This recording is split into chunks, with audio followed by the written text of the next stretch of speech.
तो chapter number 4 है quadratic equation. इसके अंदर आईएमपी है कि क्वाड्रेटिक इक्वेशन का सॉल्यूशन के लिए हमने अलग अलग मेथड देखी। उसमें मेथड है कि क्वाड्रेटिक फॉर्मूला वाली method, use for quadratic formula. तो वो किस तरह से काम करती है पहले कि क्वाड्रेटिक फॉर्मूला क्या है वो देखेंगे। दूसरा रूट्स है, उसका नेचर कैसा है, और उसके नेचर के हिसाब से आपको खुद को पहले से ही पता चल जाएगा कि उसका जो रूट्स है वो निकलने वाले कि नहीं निकलेंगे, बराबर इक्वल आएंगे या डिस्टिक आएंगे, अलग अलग आएंगे, तो वो सब बातें। तो ये जनरल इक्वेशन है क्वाड्रेटिक का, ax² + bx + c = 0। तो पहले मैं लेता हूं डिस्क्रिमिनेटर d = मिलता है b² - 4ac। तो ये d क्या है, तो ये रहा b। क्या बोल सकते हो आप, कोएफिशिएंट ऑफ x, बराबर है। a क्या है, कोएफिशिएंट ऑफ x² है, और c क्या है, कांस्टेंट टर्म। अगर आपने ये निकाला d = b² - 4ac, तो ये निकालने के बाद मैं इधर बताता हूं कि ये डिस्क्रिमिनेटर d निकला। अब d कैसा है, d greater than equal to 0 है कि d लेस देन 0 है। अगर d की वैल्यू लेस देन 0 यानी d की वैल्यू अगर माइनस में है, हाँ d की वैल्यू माइनस में आती है, उसका मतलब रूट्स नॉट रियल और डज नॉट एग्जिस्ट, यानी आपको आगे कुछ भी करना नहीं है, आगे आपको रूट्स मिलेंगे ही नहीं उसके, हाँ उसका फैक्टराइजेशन क्वाड्रेटिक इक्वेशन का होगा ही नहीं, तो आगे आपको कुछ उसके बारे में ढूंढना ही नहीं। अगर d लेस देन 0 आता है या d की वैल्यू माइनस में आती है। अगर d greater than equal to 0 यानी d या तो 0 होता है या d की वैल्यू 0 से बड़ी, 0 से बड़ी, तो यानी पॉजिटिव वैल्यू हो सकती है। तो d इक्वल टू अगर 0 आता है, इधर आपने b² - 4 से जो भी इक्वेशन है उसके कोएफिशिएंट डाले और d की वैल्यू 0 आती है, उसका मतलब आपको पहले से पता चल गया कि 2 रूट्स मिलेंगे उसके, और दोनों ही कैसे रहेंगे, इक्वल और रियल भी। तो और d ग्रेटर देन 0 आएगा अगर इधर से तुमने निकाला, तो रूट्स एग्जिट है यानी रूट्स रियल है, और डिस्टिक मिलेंगे यानी दो जो भी रूट्स मिलने वाले वो इक्वल होने वाले नहीं, हाँ वैल्यू कोई भी मिल सकती है। इधर तो d = 0 है तो आपको पता चल गया कि वो इक्वल ही मिलने वाले हैं, बराबर, वो पता चल गया। अब बात है कि रूट्स कैसे निकालो, तो उसके बारे में बोलता हूं। अगर ये क्वाड्रेटिक इक्वेशन के आप मान लो कि suppose 2 roots alpha and beta है, ये रूट्स है अल्फा और बीटा, ऐसा मान लीजिए। तो अल्फा = क्या आएगा, -b प्लस और माइनस अंडर रूट में d लिख सकता हूं अपॉन 2a। और बीटा के लिए क्या, तो बीटा अगर ये प्लस माइनस, एक बार प्लस लिखा तो दूसरी बार माइनस, चलो अल्फा प्लस लेता हूं, तो बीटा के अंदर मैं उसको माइनस ले लेता हूं, माइनस। अभी वैल्यू भी लिख देते हैं, तो अल्फा = -b प्लस ये d यानी क्या है, b² - 4ac अंडर रूट में अपॉन 2a, और इधर beta = -b minus b² - 4ac under root upon 2a। ये मैंने अल्फा और बीटा लिया। अगर आपको तो x ढूंढना है ना, आपका वेरिएबल x है, तो इन दोनों को कंबाइन में इस तरह से लिख सकता हूँ, x = -b प्लस और minus b² - 4ac under root upon 2a। तो x की वैल्यू अगर इधर में एक बार प्लस किया तो x की वैल्यू 1 मिलेगी, और दूसरी बार माइनस करके लिया तो दूसरी वैल्यू मिलेगी। इस तरह से आपको x की 2 वैल्यू यानी उसके रूट्स मिल जाएंगे। तो फिर आपको ये फॉर्मूला यूज करना है।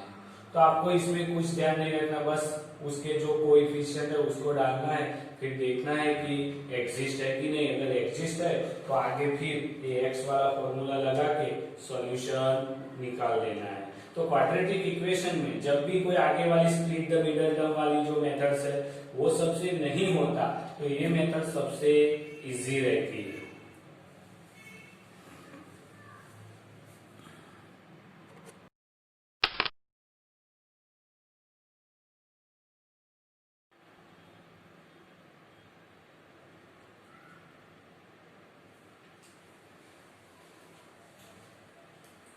तो एक्सरसाइज 4.3 है जिसके अंदर आपको कंप्लीटिंग द स्क्वायरिंग वाली मेथड बोली है, लेकिन सीबीएसई के वो सिलेबस के अंदर वो मेथड को रिमूव कर दिया है, तो हम डायरेक्टली इसको क्वाड्रेटिक इक्वेशन की तरह ही सॉल्व करते हैं। 4x² plus 4√3x plus 3 equal to 0। तो ये जो 4 एग्जाम्पल है उसके अंदर से मैंने 2 एग्जाम्पल लिखे हैं, नंबर 1 और 3 नंबर वाला, उसको सॉल्यूशन करते हैं। तो इसके ऊपर से हम अगर कोएफिशिएंट लिखे तो a इज इक्वल टू 2 आएगा, b इज इक्वल टू -7 और c इज इक्वल टू 3 आएगा। तो डिस्क्रिमिनेटर निकाल देते हैं, b is equal to b square minus 4ac। b क्या है, -7 का स्क्वायर है, 4 है, 2 है और c की जगह पे 3 है। तो क्या मिला, 49, 4 2 जा 8, 24, यानी 5 to 25 आ गया b मिल गया। तो अब डायरेक्टली इक्वेशन उसके b कैसा है, b greater than 0, so roots are real, बराबर है, रूट्स आर रियल है। तो x is equal to -b plus और माइनस √d अपॉन 2a। तो b की वैल्यू कितनी है, माइनस, और b की -7 है, तो उसको अंदर लिखता हूं। ये तो माइनस है, ये सबके साथ आता है, और b का खुद का -7 है तो वो अलग से लिखा है, प्लस माइनस b की वैल्यू 25 अंडर अपॉन 2 और a की वैल्यू कितनी है, 2 है। तो माइनस माइनस +7 हो गया, ये प्लस है देखो, तो प्लस माइनस इधर 5, 25 का √5 अपॉन 4 आ गया। अब इस x की दो अलग अलग वैल्यू लेनी है मेरे को, तो क्या आएगा, अगर एक बार लेता हूं x is equal to 7 plus 5/4 और दूसरी बार x is equal to 7 minus 5/4, तो इधर कितना आता है, 12/4 यानी 3 आती है। जब इधर x इज इक्वल टू 2/4 यानी x इज इक्वल टू 1/2, तो आपको रूट्स मिल गए, क्या, x इज इक्वल टू 3 और x इज इक्वल टू 1/2, बराबर है। अब इसी तरह से इसको भी देखते हैं, तो a इज इक्वल टू 4 है कोएफिशिएंट, b का कोएफिशिएंट कितना है, 4√3 है, और c is equal to constant term b कितना है, 3 है। तो discriminator d is equal to b square minus 4ac लेते हैं, b कितना है, 4√3 होल स्क्वायर माइनस 4, a की वैल्यू 4, c है ये 3 है। तो देखो 4 का स्क्वायर 16 हुआ और 3 अंडर रूट निकल जाएगा, स्क्वायर है इसलिए, तो 3 आ जाएगा। 4 4 जा 16 मल्टीप्लाई 3 है, 48 माइनस 48 यानी आंसर 0 आ गया। तो d equal to 0, so roots are real and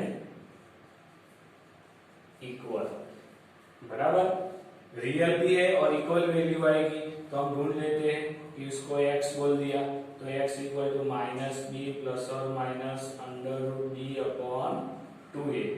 b कितना है, 4 -4√3 प्लस माइनस b कितना है, 0 का अंडर रूट अपॉन 2 और a कितना है, 4। तो आपके पास आया -4√3 अपॉन 2 मल्टीप्लाई 4 4 कट गया, तो बचा क्या, -√3/2 बचा। तो दो रूट्स की बात है, तो एक बार x इज इक्वल टू क्या है, -√3/2 और otherwise x is equal to -√3/2, क्योंकि दोनों इक्वल रूट्स है और दो बार तो लिखने ही पड़ेंगे आपको, क्योंकि दो रूट्स आते हैं उसके लिए, बराबर है, इक्वल है इसीलिए। तो ये आ गया उसका आंसर कि दो रूट्स है, कौन से, तो x इज इक्वल टू -√3/2, इस तरह से आपको क्वाड्रेटिक फॉर्मूला का यूज करना है।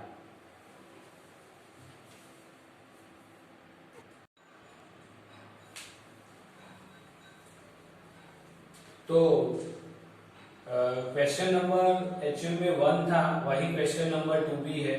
तो वो क्वेश्चन नंबर 1 या 2 कोई भी समझ के वो हमने सॉल्व कर दिया, यानी क्वेश्चन नंबर 1 और 2 कंप्लीट है। अब क्वेश्चन नंबर 3 देखते हैं।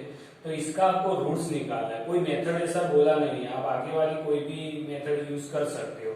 तो लेकिन देखो हम अभी जो क्वाड्रेटिक इक्वेशन की बात चल रही है तो वही मेथड से करते हैं। तो पहले क्या करते हैं, इसको थोड़ा सिंप्लीफाई करते हैं। इधर देखो x 1/x है, ये क्वाड्रेटिक फॉर्मूला जैसा दिखता ही नहीं। तो x का अगर मैं इधर एलसीएम लूंगा तो x इधर आएगा, मान लीजिए x² - 1/x is equal to 3 होगा। अब ये x इधर जाएगा तो x² - 1 is equal to 3x होगा। तो x² - 3x - 1 is equal to 0। तो ये आपका हो गया पूरा नंबर्स वाला। तो ये देखो क्वाड्रेटिक इक्वेशन बन गया। अब कोएफिशिएंट की बात करो तो a इज इक्वल टू 1 है, x² का कोएफिशिएंट। b के आगे देखो तो x का -3 है, और c की बात करो तो कांस्टेंट टर्म -1 है, तो वो लिखती है। अब d लिखते हैं तो b² - 4ac, b कितना है -3 का स्क्वायर 4, a कितना है 1, c कितना है -1, 3 का स्क्वायर 9, 4 1 जा 4 ही है, माइनस माइनस प्लस, तो 9 और 4 13, तो d मिल गया आपको। अब d ग्रेटर देन 0 है ना, इधर d greater than 0, so roots are real, और एग्जिट भी है। तो अब ढूंढ लेते हैं इसमें x is equal to -b plus और माइनस √d/2a। तो b की वैल्यू कितनी थी, कहाँ गया, हाँ -3, तो -3 प्लस माइनस d की वैल्यू कितनी है 13, तो √13 2, और a की वैल्यू कितनी है तो 1 है, तो माइनस माइनस प्लस, तो 3 प्लस माइनस √30/2 आ गए।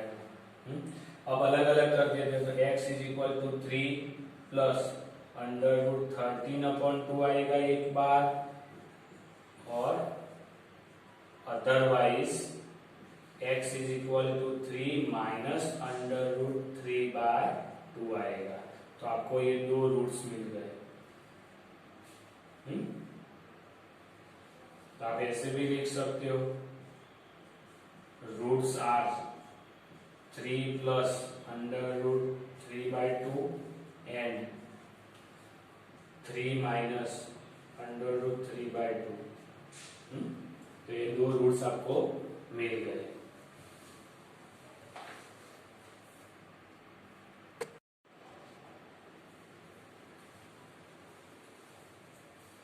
अब क्वेश्चन नंबर 3 का सेकंड, इसके अंदर भी एलसीएम ही लेना पड़ेगा। पहले सिंप्लीफाई करते हैं, ये इधर मल्टीप्लाई आएगा, ये इधर आएगा, यानी x - 7 माइनस x + 4, और नीचे दोनों का multiplication x + 4 x - 7 is equal to 11/30। तो इधर x - 7, ये माइनस के लिए इसके साइन चेंज होगी, यानी -x - 4 आएगा। नीचे क्या होगा, x के साथ x² मल्टीप्लिकेशन, x के साथ 7x, इसे 4 के साथ x 4x, और 4 के साथ 7 28 इज इक्वल टू 11/30। तो x, और देखो ये प्लस माइनस कट जाएगा, 7 और 4 कितना होता है 11, बराबर है माइनस, इधर देखो x² 7 में से 4 जाएगा, यानी -3x - 28 इज इक्वल टू 11/30। अब क्या करेंगे, ये इधर मल्टीप्लाई होगा, ये 30 इधर मल्टीप्लाई होगा, यानी -11 × 30 इज इक्वल टू 11, ये ऊपर जाएगा, x² 3x - 28। अब देखो ये 11 और ये 11 कट जाएगा, तो -30 is equal to x² 3x 28 आएगा। तो उसको एक्स स्क्वायर 3x 28, ये 30 अंदर जाएगा तो प्लस 30 इज इक्वल टू 0 आएगा। तो एक्स स्क्वायर 3x 28 और 30 ऑपोजिट साइन है यानी सब्ट्रैक्शन है, 30 में से 28 तो आएगा +2 इज इक्वल टू 0। तो ये आपका इक्वेशन हो गया। अब इसके अंदर से पहले ए बी और सी लिखते हैं। तो एक्स स्क्वायर का कोएफिशिएंट 1, बी क्या है तो एक्स का कोएफिशिएंट -3 और सी कांस्टेंट टर्म कितना है 2 है। तो डिस्क्रिमिनेटर बी स्क्वायर -4ac लेते, b -3 का होल स्क्वायर 4, a 1 है c 2 है। तो वैल्यू क्या आएगी आपको पता है, 3 का स्क्वायर 9, 4 2 जा 8, 1 आंसर है। तो 3 greater than 0, so roots are real. और कैसे है, डिस्टिंक्ट मिलेगी क्योंकि इक्वल टू 0 नहीं है। तो x is equal to -b plus minus √dA/2a। तो x is equal to b की वैल्यू -3 प्लस माइनस b कितना है 1, उसका √2, a कितना है 1। तो x is equal to -3 plus हो गया प्लस माइनस 1 का √1 होता है और नीचे 2 1 जा 2 होता है। तो आपको x की दो वैल्यू मिलती है। तो x is equal to 3 plus 1/2 and दूसरी आप क्या बोल सकते हो, x is equal to 3 minus 1/2। तो x इज इक्वल टू 4/2। तो क्या मिला है, x इज इक्वल टू 2, इधर x इज इक्वल टू 2/2, तो x इज इक्वल टू 1। तो आपको मिल गए रूट्स आर 2 एंड 1, बराबर है। एक आ गया और एक ये है, बराबर है। तो आपको दोनों ही रूट्स इसके मिल गए 2 और 1।